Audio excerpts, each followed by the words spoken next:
In September 480 BC, King Xerxes and the Persian army marched into Athens, the cultural center of Greece, and burned it to the ground. The temples and sanctuaries on the Acropolis were reduced to blackened ruins. The destruction was systematic, a calculated display of Persian military power. But the city itself was largely empty.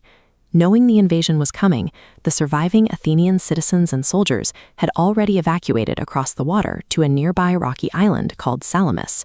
That evacuation kept them alive, but it left the Greek alliance physically trapped.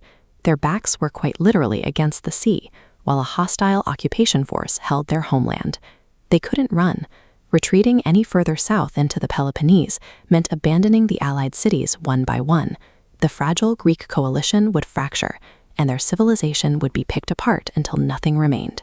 The tactical math was grim: 800 Persian ships, in red, against 370 Greek. This gap was deadly due to the diclus. Faster Persian ships would row through enemy lines, shearing off their oars, leaving the immobilized Greeks to be outflanked and destroyed. So how does a severely outnumbered, slower military force defeat the largest naval machine on Earth without committing tactical suicide? Themistocles looked at the math and realized the overwhelming size of the Persian fleet was actually its greatest weakness. He identified the Straits of Salamis as the perfect equalizer. In this confined waterway, the Persians lacked space to execute complex maneuvers. But Xerxes had no reason to enter the bottleneck. He could simply bypass the island, or sit back and starve the Greeks out. To fix that, Themistocles sent his servant to cross the water, under the cover of night, to deliver deliberate misinformation to the Persian camp. He told Xerxes that the Greeks were terrified, turning on each other and preparing to secretly evacuate before dawn. Themistocles offered the Persian king exactly what he wanted to hear. By feeding him the illusion of an easy slaughter, he weaponized Xerxes' overconfidence against him. The massive Persian fleet mobilized in the dark. They rowed quietly into the tight channels, intending to blockade the exits and catch the fleeing Greeks. But as the sun rose, the Persians realized no one was running away.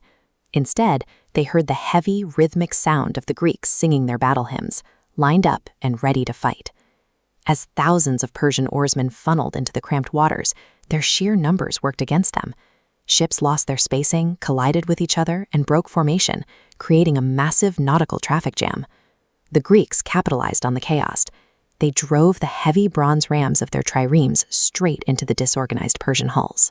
When ramming wasn't enough, heavily armored hoplites boarded the entangled ships, turning the engagement into brutal hand-to-hand combat.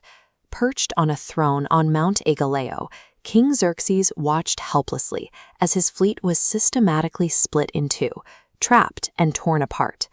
Salamis proved that raw numerical superiority is useless if you can't maneuver. By controlling the physical geography and manipulating the enemy's psychology, a smaller force can dictate the terms of survival. The immediate toll was devastating for the empire.